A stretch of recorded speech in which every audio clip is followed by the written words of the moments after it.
नमस्कार दोस्तों, stock market की कॉल लर्निंग वीडियो में आपका स्वागत है। तो दोस्तों, आज की इस वीडियो में हम मार्केट एनालिसिस करेंगे जो कि आज मार्केट में मूवमेंट आया और इस जगह पे मैंने अपनी कम्युनिटी पर एक बेयरिश ट्रेड शेयर किया था। व्यू भी मेरा क्लियर था इस लेवल के लिए, लेकिन आज मार्केट गई तो नीचे, लेकिन बहुत धीरे धीरे गई। तो इस एनालिसिस से हमको एक बहुत इंपॉर्टेंट चीज सीखने को मिलेगी। जो न्यू ट्रेडर्स हैं, जिनको प्रीमियम का मूवमेंट नहीं पता है, वो मूवमेंट आज आपको यहाँ पर बहुत परफेक्टली देखने को मिलेगा और इससे सीखने को मिलेगा। मतलब जरूरी नहीं है कि कई बार आपका एनालिसिस सही होगा और as a option buyer, option से अलग नहीं, as a option buyer market आपकी डायरेक्शन में भी जाएगी, लेकिन उसके बाद भी आपको जो रिवॉर्ड बनेगा वो बहुत ज्यादा रिवॉर्ड नहीं बनेगा। आज की इस मार्केट में जो नए ट्रेडर है, जिन्हें बहुत ज्यादा मार्केट की नॉलेज नहीं है, उनको मार्केट ने बहुत बार ट्रैप किया होगा और उनके आज बहुत, या तो उन्होंने ओवर ट्रेडिंग की होगी, अगर वो डिसिप्लिन को फॉलो नहीं करते तो उन्होंने पक्का आज ओवर ट्रेडिंग करी होगी, मल्टीपल ट्रेड किए होंगे और बार बार कॉन्ट्रा ट्रेड में गए होंगे, जिसकी वजह से उनको हर बार लॉस हुआ होगा। दूसरी इंपॉर्टेंट चीज ये है कि अगर आज आप ऑप्शन बायर रहे होगे तो भी आपको लॉस हुआ होगा। रीजन ये है क्योंकि अगर मैं अभी यहाँ पर आपको प्रीमियम का मूवमेंट दिखाऊंगा तो वो आपको समझ में आएगा। इसीलिए मैं कहता हूं कि अगर आपको ऑप्शंस में ट्रेडिंग करनी है तो पहले आप मार्केट को सीखो, समझो, प्रीमियम कैसे मूव करते हैं, कब प्रीमियम, क्योंकि आपको मोमेंटम ट्रेड करना है और अगर वो मोमेंटम आपको नहीं मिलेगा तो उसका क्या रिजल्ट होगा ये भी हम थोड़ा आगे जाकर देखेंगे। तो ये यहां पर आप देख सकते हैं कि ये मैंने कंडीशन शेयर करी थी और उसके बाद मेरा यही व्यू था। क्यों, कैसे कैलकुलेट किया, वो भी अभी हम आगे बात करेंगे। और मार्केट धीरे धीरे धीरे धीरे करके काफी लंबे टाइम के बाद मार्केट ने इस टारगेट को पहुंचाया। दैट मींस कि आपका एनालिसिस सही है, लेकिन क्या इसके बावजूद अगर एक ऑप्शन बायर ने यहां पर ट्रेड लिया होगा तो क्या उसने उसके हिसाब से प्रॉफिट कमाया होगा? तो आंसर है नहीं।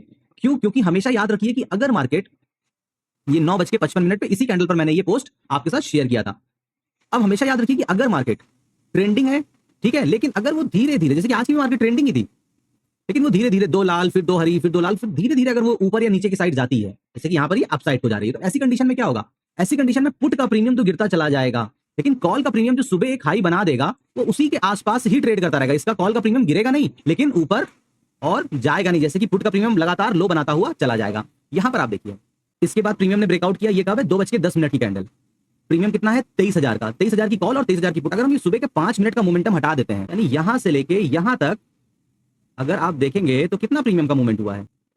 मात्र 53 पॉइंट का। मात्र 53 पॉइंट का मतलब यहां से, और मार्केट गिरते हुए कहां तक गई है? अब अच्छा, इसी जगह पर अगर आप यहां पर आकर देखिए कॉल का प्रीमियम, ये पहले 5 मिनट का अगर हम प्रीमियम हटा देते हैं तो यहां से ये रही 2:10 की कैंडल, प्रीमियम कितना गिर गया है? 122 पॉइंट। क्यों? क्यों कॉल का प्रीमियम गिर गया? क्योंकि मार्केट धीरे धीरे धीरे धीरे नीचे आती चली गई, इसीलिए कॉल का प्रीमियम हर बार एक नया लो चार्ट पर बनाता चला गया। लेकिन क्योंकि मूवमेंट बहुत स्लो था तो कॉल का प्रीमियम तो गिरता चला गया, लेकिन पुट का प्रीमियम यहां पर हाई बनाता हुआ नहीं गया। ये हाई अगला कब बना? जब मार्केट एक टाइम के बाद, 2:30 बजे के बाद एक लेवल को उसने ब्रेक डाउन किया। इसीलिए कई वीडियो में मैंने आपको ये बात समझाई भी है कि जब तक आपको कंफर्मेशन ना मिले तब तक आपको यहां पर ट्रेड प्लान नहीं करना चाहिए। आज के दिन अगर मैं बोलूं तो ये फिब रिट्रेसमेंट अगेन बहुत बढ़िया काम किया। मार्केट ने पहला लो बनाया, मार्केट 0.23 के ऊपर जाकर क्लोज करती है, लेकिन अगली कैंडल फिर नीचे आकर क्लोज कर देती है। अब मार्केट ने अगला लो ये बनाया। अब हम इसको फिर से ट्रैक करके नीचे ले आएंगे। मार्केट गई तो 0.23 के ऊपर, लेकिन फिर होल्ड नहीं कर पाई, 2 बार और फिर नीचे आ गई। अब अगले स्विंग लो के नीचे रख देंगे। मार्केट 0.23 के लेवल के ऊपर क्लोज ही नहीं कर पा रही है।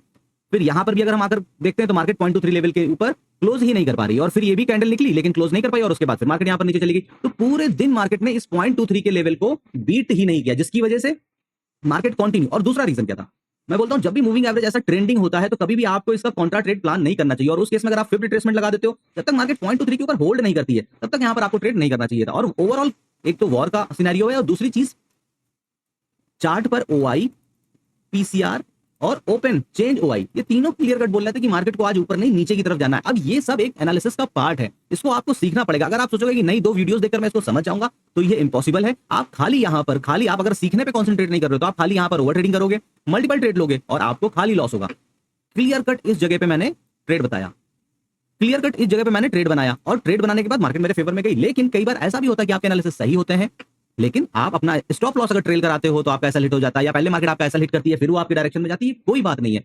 आपको क्या करना चाहिए? आप अगर बिगनर हो तो सबसे पहले तो आपको यहां पर रियल मनी से ट्रेड नहीं करना चाहिए, पहले आपको सीखना चाहिए। उसके बाद पहले पेपर ट्रेडिंग करो। पेपर ट्रेडिंग करने से क्या होगा? पेपर ट्रेडिंग करने से आप ये ऑप्शन की बारीकियां सीखोगे। फिर 3 महीने 6 महीने जब आप थोड़ा सा आप इसमें इसको अच्छे से समझने लगो, तब आप एक लॉट से आओ। लेकिन होता क्या है कि आपने पहला ट्रेड एक लॉट से किया, दूसरा ट्रेड एक लॉट से किया, 2 में लॉस हो गया, अब आप रिकवरी मोड में चले गए और अगला ट्रेड 5 लॉट से कर दिया, और उसने आपको पूरे 1 महीने का हिसाब किताब आपका बराबर कर दिया। और ये हर किसी के साथ होता है। अगर आप एक बिगनर हो और आपको ये सब चीजें समझ में नहीं आती हैं तो अब यहां पर आज अगर आप देखो तो मार्केट कंटिन्यू गिरती गई, लेकिन पुट का प्रीमियम क्यों नहीं भागा? रीजन ये है कि बार बार एक बड़ी ग्रीन कैंडल, बार बार एक बड़ा ग्रीन मूव, बार बार एक बड़ा ग्रीन मूव, बार बार एक बड़ा ग्रीन मूव, जिसकी वजह से कॉल का प्रीमियम तो गिरता चला गया, लेकिन पुट का प्रीमियम यहां पर नहीं मूव किया, आखिरी में इस जगह पे मूव किया। अब इस जगह तक मार्केट को कितना टाइम बचा है? अगर मार्केट आपको 2 सवा 2 बजे तक कुछ नहीं दे रही है या 2:30 बजे तक कुछ नहीं दे रही है और उसके बाद भी आप ट्रेड कर रहे हो, दैट मींस कि आप कोई डिसिप्लिन को मानने को तैयार ही नहीं हो। अब यहां पर आज आप लोगों में से मुझे पता नहीं कितने लोगों ने आज ट्रेड किया होगा या कौन इसको वीडियो देख रहा है, लेकिन अगर आज आपने ट्रेड किया होगा तो मोस्टली लोगों ने कॉन्ट्रा ट्रेड ले लेके ढेर कर दिया होगा। हर एक ग्रीन कैंडल पर बुलिश, हर एक ग्रीन कैंडल पे बुलिश, हर एक ग्रीन कैंडल पे बुलिश। और मैं बोलता हूं कि हमेशा वो चीजें अप्लाई करो जो मार्केट एवरेज करती है। आजकल मार्केट की एवरेज रेंज कितनी है? 300, 310, 305।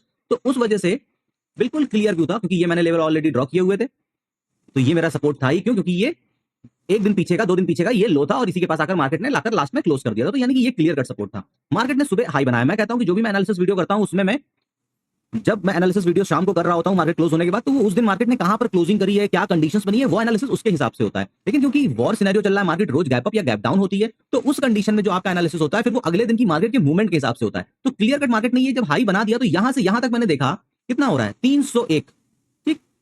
और मार्केट की एवरेज रेंज भी कितनी है? 300, 310, 305। इसका डेडिकेटेड वीडियो मैंने अपने कोर्स में बनाया है, सारी चीजें बहुत डिटेल में स्टेप बाय स्टेप। अगर आप बिगनर हो, आपको बिल्कुल नहीं आता, तो उसमें मैंने बताया है। तो वो अगर आप ज्वाइन करना चाहते हो तो ज्वाइन कर सकते हो, सीख सकते हो। उसके अलावा मैं 4 सेशन 2-2 घंटे के 2 महीने में लाइव लूंगा, जिसमें कि मैं आपको और चीजें लाइव मार्केट में बताऊंगा। ठीक है, कि यहां पर आपको कैसे ट्रेड करना है, क्या ट्रेड करना है, कहां ट्रेड करना है, क्या कंडीशन बन रही है। तो ये सब चीजें लाइव मार्केट में भी मैं आपको बताऊंगा, सिखाऊंगा। अब अगर आप सोचते हो कि नहीं, खाली बस मैं 2 वीडियोस यूट्यूब पे देखकर सीख जाऊंगा, तो भाई ये इतना इजी नहीं है। आपको मार्केट्स को सीखना पड़ेगा, इसको टाइम देना पड़ेगा, ये एक दिन की चीज नहीं है। तो अब यहां पर मुझको क्लियर कट कितना लेवल दिख गया? 300 का। सेम टाइम पे मैं देख रहा था तो 22,880 एक ट्रैप जोन भी होता है। मैं हमेशा बोलता हूं राउंड नंबर से 20 पॉइंट ऊपर 20 पॉइंट नीचे ट्रैप जोन होता है। प्लस ये पिछले दिन का एक सपोर्ट एरिया था। तो यानी कि इसने मेरा कन्विक्शन हाई कर दिया कि मार्केट अब इस लेवल के लिए आएगी, और वो धीरे धीरे करके आई। लेकिन अब यहां पर पैसा किसका बना? जिसने खाली सेलिंग करी होगी। अगर आज यहां पर बायर सोचे कि बहुत बड़ा वो पैसा बनाकर निकला होगा, तो वो नहीं, वो 10, 15, 20 पॉइंट बनाकर निकला होगा, या 10, 15, 20 पॉइंट वो मार्केट को देखकर निकला होगा। और ज्यादा लॉस किसने किया होगा? जिसने डिसिप्लिन को फॉलो नहीं किया होगा, जिसके कोई रूल्स नहीं है, जिसको मार्केट समझ में नहीं आती। वो हर एक ग्रीन कैंडल देखकर बुलिश होता है, हर एक रेड कैंडल को देखकर बेयरिश होता है। जबकि सुबह से यहां पर कहीं पर भी कोई बेयरिश, कोई बुलिश का व्यू नहीं था। मार्केट कंटिन्यू ट्रेंडिंग हो रखी है, इतना हेल्दी गैप मेंटेन हो रखा है। तो आप यहां पर क्यों बुलिश हो रहे हो? प्लस पीसीआर, अगर आपको ऑप्शन चेन नहीं आती, उसकी कैलकुलेशन समझ में नहीं आ रही है, आप यहां पर कभी भी प्रॉफिटेबल ट्रेडर ऑप्शंस के अंदर नहीं बन पाओगे। ये सब चीजें आपको जाननी पड़ेंगी, सीखनी पड़ेंगी, उसके बाद प्रैक्टिस करना पड़ेगा। तो इसीलिए अगर अभी आप नए हो, ये वीडियो आप तक पहुंचा, तो मैं आपसे यही रिक्वेस्ट करूंगा कि भाई रियल मनी से अपनी कैपिटल को बर्न ना करो, उस पैसे को बचाकर कहीं पर सीखने के लिए लगाओ। सेम टाइम पर उसको सीखो, फिर 4 महीने, 6 महीने, 1 साल लाइव मार्केट में बैठकर ट्रेड करो, पेपर ट्रेड करो। बहुत सी फ्री की ऐप है जिसमें आप रियल टाइम में ट्रेड करते हो, लेकिन डिसिप्लिन के साथ करो। और फिर वहां से जब धीरे धीरे आपको मार्केट का देखने का, उसको समझने का सेंस आने लगेगा, आपको कंडीशन समझ में आने लगेंगी। जैसे कि मेरे 10 से 12 सेटअप है, जो भी मैं ट्रेडिंग करता हूं उसमें 10 से 12 सेटअप है। इनमें से अगर मुझको मेरे डायरेक्शन में 5-6 कंडीशन अगर मैच कर जाती हैं, तो मैं वो ट्रेड करता हूं। क्योंकि हर बार 10 से 12 कंडीशंस मैच नहीं करेंगे। अगर 5 से 6 कंडीशंस भी मैच कर जाती हैं, दैट मींस कि अब ये मेरी कंडीशन पे ट्रेड आ गया, अब मैं यहां पर ट्रेड करूंगा। तो यहां पर ये वीडियो बनाने का बस यही रीजन था कि भाई लोग, आप लोग मार्केट को सीखो, समझो। कॉन्ट्रा ट्रेड, अगर आपको इसकी बहुत प्रॉब्लम है बार-बार कॉन्ट्रा ट्रेड की, तो फिफ्थ रिट्रेसमेंट का बहुत यूज करो। ऐसी ट्रेंडिंग मार्केट चार्ट पर जाकर देखो 5 मिनट के कहां-कहां पर निफ्टी पे बनी है, और वहां पर आप इसको जाकर देख सकते हो। 10 में 10 बार नहीं, लेकिन अगर कोई चीज 10 में 8 बार भी काम करती है ना, तो मतलब वो आपके काम की चीज है। मैं बोलता हूं, हमेशा बोलता हूं कि हमेशा जो मार्केट एवरेज करती है, जो मैक्सिमम टाइम रिपीट करती है, आपको उसकी स्टडी करनी है। जो market once in a blue moon करती है, उसकी स्टडी नहीं करनी है, और ना करिए, उससे आपका कुछ नहीं होगा। वो दिन अगर कभी आपकी ट्रेडिंग डे में आता भी है, तो उस दिन आप अपने डिसिप्लिन में अगर रहोगे ना, या तो आप छोटा प्रॉफिट करके निकलोगे, या फिर छोटा लॉस करके, या फिर आपका उस दिन कोई ट्रेड नहीं बनेगा। यही 3 कंडीशन होंगी। प्रॉब्लम तब होती है जब आप रूल नहीं फॉलो करते हो, आपकी कोई कंडीशन नहीं है, आप स्टॉप लॉस फॉलो नहीं करते हो, आप फोमो में ट्रेड करते हो, आप के अंदर ग्रीड बहुत है कि नहीं, एक ट्रेड चल गया तो दूसरा ट्रेड कर लूं, दूसरा ट्रेड चल गया तो तीसरा ट्रेड कर लूं। तो इन सब की वजह से आप यहां पर प्रॉफिटेबल नहीं हो पाओगे, मंथ ऑन मंथ लॉस कर रहे हो। सीखना है, बिल्कुल क्लियर कट अपॉर्चुनिटी है। मेरा कोर्स 5000 में आपको अवेलेबल है। 2 महीने का सब्सक्रिप्शन है, जिसमें कि आपको रिकॉर्डेड वीडियोस मिलेंगे तकरीबन 7 से 7.5 घंटे के, और उसके बाद वीकेंड पे सैटरडे संडे में एज पर अवेलेबिलिटी, जैसी भी मेरी अवेलेबिलिटी होगी उसके हिसाब से मैं आपको, जो भी आपने जब ये वीडियो देख लिए हैं, तो महीने में 2 क्लासेस 2-2 घंटे की लाइव लूंगा, जिसमें फेस टू फेस आपकी जो भी प्रॉब्लम्स हैं, या वीकली ऐसा कोई सीन बना है तो इसको अच्छे से आकर एक्सप्लेन करूंगा। और अगर अच्छे सब्सक्रिप्शन आते हैं, तो आने वाले टाइम में फिर उनके साथ लाइव ट्रेड में आकर लाइव कंडीशन बताऊंगा। मैं फिर बोल रहा हूं, यहां पर मैं आपको कोई बाइंग और सेलिंग की टिप नहीं दूंगा। अगर आप उस पर्पस से कोर्स ज्वाइन करना चाहते हो, तो फिर सॉरी, लाइव मार्केट में भी आकर मैं आपको यहां पर कंडीशंस बताऊंगा कि यहां पर अगर ये मैं टारगेट ले रहा हूं तो किस लिए, या मैं इसको सपोर्ट ले रहा हूं तो किस लिए, यहां पर बुलिश होना है तो उसके पीछे का क्या लॉजिक होना चाहिए। क्यों? क्योंकि जो भी ये मेरे 10-12 सेटअप है, इसके हिसाब से कब बुलिश होना चाहिए, कब बेयरिश होना चाहिए, कब नो ट्रेड करना चाहिए, कहां पर जब तक मार्केट साइडवेज है तो यहां पर अगर ब्रेकआउट होगा तो हमको ट्रेड करना चाहिए कि नहीं करना चाहिए, ब्रेकडाउन होगा तो ट्रेड करना चाहिए। तो ये सारी चीजें, अगर आप खाली सोचते हो कि कैंडलस्टिक सीखकर आप सीख जाओगे तो भी गलत है। खाली अगर आप सपोर्ट रेजिस्टेंस से आप सीख जाओगे तो भी गलत है। आप खाली यहां पे प्राइस एक्शन समझ जाओगे, सीख जाओगे, गलत है। खाली पीसीआर ऑप्शन चेन को सीख जाओगे तो गलत। इंडिकेटर सीख जाओगे, प्रॉफिटेबल ट्रेडर, गलत। ये सब चीजें आपको सीखनी पड़ेंगी, समझनी पड़ेंगी, और उसके बाद उससे निकलते हैं ये 10-12 कंडीशंस। और जब इसमें से 5-6 कंडीशंस मीट होती हैं तो वहां पर बनता है हमारा दिन का एक ट्रेड। इसीलिए कहता हूं कि अगर आप इंट्राडे में ट्रेड करते हो ऑप्शंस में, दिन की 1 से 2 कंडीशन ही बनती है ट्रेड की, उससे ज्यादा की कंडीशंस बनती नहीं है। लेकिन क्योंकि आपको कुछ भी पता नहीं है ना, तो आपको हर दूसरी कैंडल फोमो में लाती है और आप वहां पर ट्रेड करते हो और लॉस करते हो। तो उम्मीद करता हूं दोस्तों कि ये वीडियो आपको अच्छा लगा होगा। कल इसका अगला वीडियो आएगा जिसमें कि मैं अब मंडे को मार्केट किस तरीके से रिएक्ट करेगी उसके बारे में बात करेंगे। तो उम्मीद करता हूं कि इससे आपने कुछ सीखा होगा। तो फिर मिलेंगे नए वीडियो में नई जानकारी के साथ, तब तक के लिए नमस्कार।